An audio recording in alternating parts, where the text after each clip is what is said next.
Hello दोस्तों, सबको मेरा प्रणाम है, नमस्कार है। मैं मयंक चौधरी आपके अपने YouTube चैनल आज नौकरी के में स्वागत करता हूं और आशा करता हूं कि आप लोग भी सभी अच्छे होंगे।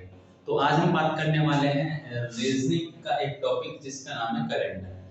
कि कैलेंडर का इस टाइप का क्वेश्चन कोई भी हम 10 से 20 सेकंड में कैसे बनाएंगे। तो चलो स्टार्ट करते हैं। तो सबसे पहले जो दिनांक यानी कि जो डेट दी हुई है 15, तो सबसे पहले हम उसको लिखते हैं 15 प्लस। अब जो अगस्त है, इस माह का एक कोड होता है। मैं सिर्फ आपको एक कोड बताने वाला हूं।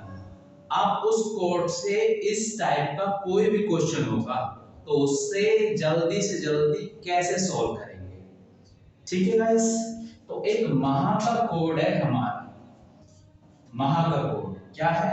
शुरू में लिखो 033। ठीक है दोस्तों।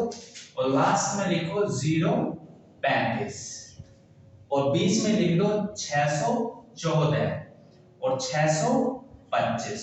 तो ये हो जाएगा हमारा मंथ का कोड। मंथ का कोड कैसे दोस्तों? जनवरी, फरवरी, मार्च, अप्रैल, मई, जून, जुलाई, अगस्त, सितंबर, अक्टूबर, नवंबर, दिसंबर। तो ठीक है दोस्तों। जैसे इसमें 15 डेट थी तो 15 लिख दिया। अगस्त, तो अगस्त का क्या कोड हो जाएगा दोस्तों? जनवरी, फरवरी, मार्च, अप्रैल, मई, जून, जुलाई, अगस्त। तो अगस्त का कोड क्या है दोस्तों? 2। अब हम बात करने वाले हैं वर्ष की। तो इसमें वर्ष कितना दिया होगा दोस्तों? 1947। अब 1947 को हम दो भागों में इसको डिवाइड कर लेंगे। 1947 को कैसे? दो भागों में कैसे दोस्तों? एक शताब्दी वर्ष में और एक वर्षों में। तो शताब्दी वर्ष इसमें कितना है? 1900 और वर्ष कितने हैं? 47।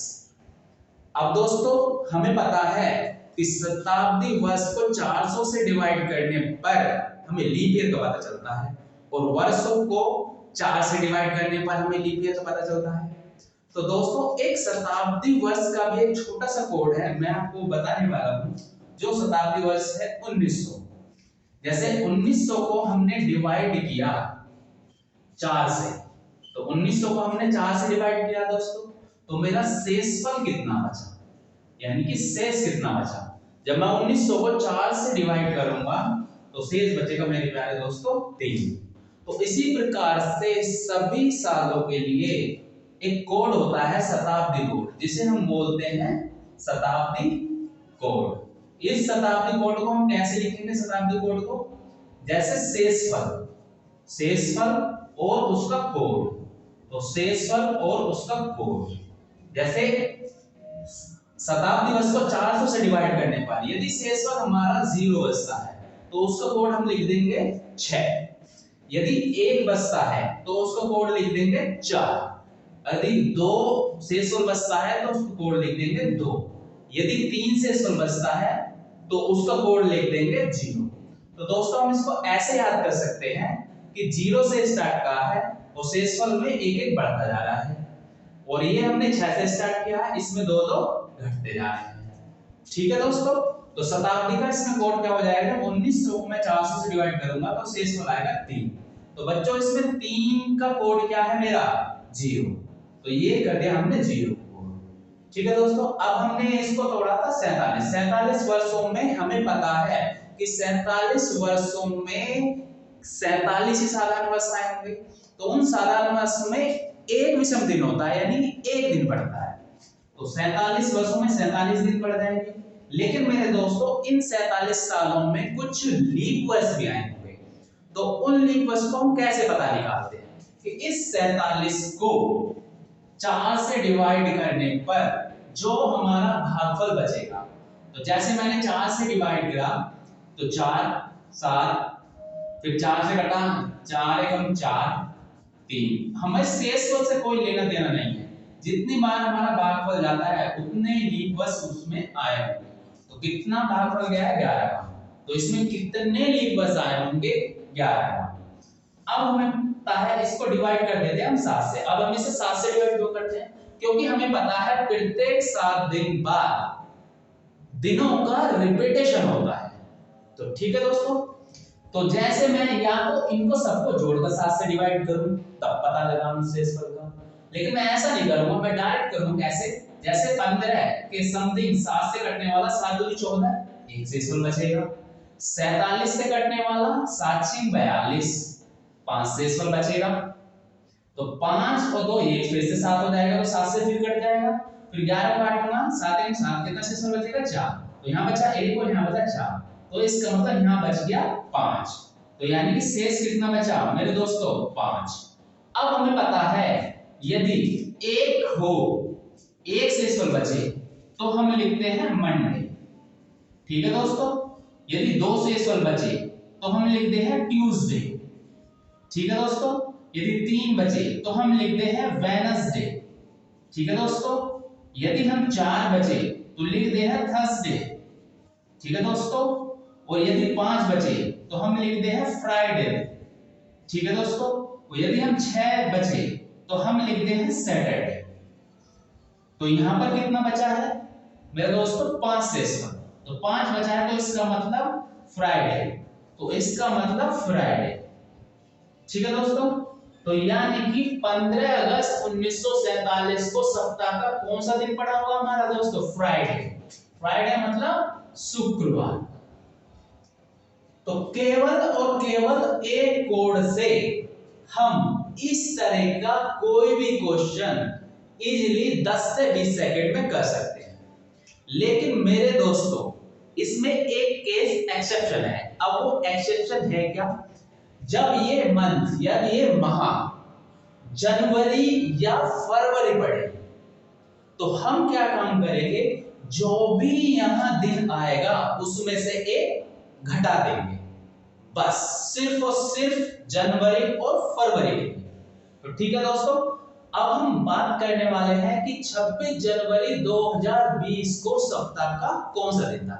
तो देखो दोस्तों ये जनवरी आ गई है, तो अब हम इसकी बात करेंगे, ठीक है दोस्तों। अब हम बात करने वाले हैं इसकी, तो इसको कर देता हूं मैं यहां से क्लियर, तो इसको कर दिया मैंने यहां से क्लियर, ठीक है दोस्तों। बस ये कोड हमें पता होने चाहिए, बाकी इस टाइप का कोई क्वेश्चन इजीली हो जाएगा।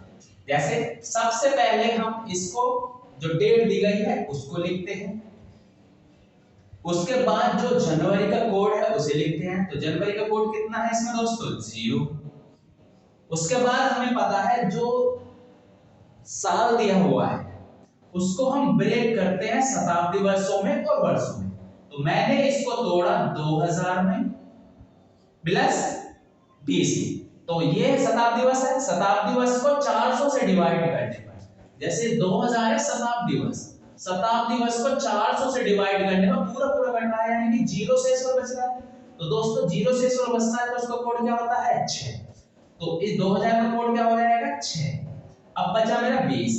अब इन 20 सालों में 20 तो साधारण वर्ष पड़े हुए, यानी कि 20 दिन तो बढ़ेंगे प्लस इन 20 सालों में लीप ईयर कितने आए होंगे। तो मुझे पता है लीप ईयर निकालने के लिए इस 20 में 4 से भाग कर देते हैं। तो कितनी बार गया है मेरे दोस्तों 5 बार। शेषफल से कोई हमें लेना देना नहीं है, जितनी बार भागफल जाता है उतने लीप ईयर होते हैं। तो 5 हो जाएंगे दोस्तों इसमें लीप ईयर। फिर हमें क्या पता है, इसको हम 7 से डिवाइड कर देते हैं। तो मैंने डिवाइड करने का डायरेक्ट तरीका बताया, तो इन्हें जोड़ को 7 से डिवाइड कर दो, ये अलग अलग डिवाइड कर दो। जैसे 7 दिया 21, 5 शेषफल बचेगा, ठीक है। उसके बाद देखो 5 और 6 11, 11 और 20 31 और 5 36, यानी कि 36/7। 7 से 36, 7 पंजे 35, यानी कि शेषफल मेरा कितना बचा दोस्तों 1। अब यदि एक शेषफल बचा है तो एक पर क्या आता है मेरे दोस्तों मंडे। तो एक शेषफल पर कौन सा दिन आता है मेरे दोस्तों मंडे। लेकिन मैंने आपको एक चीज बताई है, वो एक एक्सेप्शन है केवल इसमें, क्या कि जब यहां पर मंथ जो है हमारा जनवरी और फरवरी, केवल जनवरी और फरवरी आए तो जो भी हमने दिन निकाला है उसमें से एक घटा देना है। तो मंडे में से जब मैं एक घटाऊंगा तो दिन मेरा कौन सा पड़ जाएगा दोस्तों संडे। तो इसका करेक्ट आंसर क्या हो जाएगा मेरे दोस्तों संडे। तो यानी कि 26 जनवरी 2020 को कौन सा दिन पड़ेगा दोस्तों रविवार पड़ेगा मेरे दोस्तों। तो इस टाइप का कोई भी क्वेश्चन केवल और केवल मात्र एक कोड से हम 10 से 20 सेकंड में बना सकते हैं दोस्तों। तो दोस्तों चैनल को सब्सक्राइब करें और ज्यादा से ज्यादा प्यार दें। Thank you so much.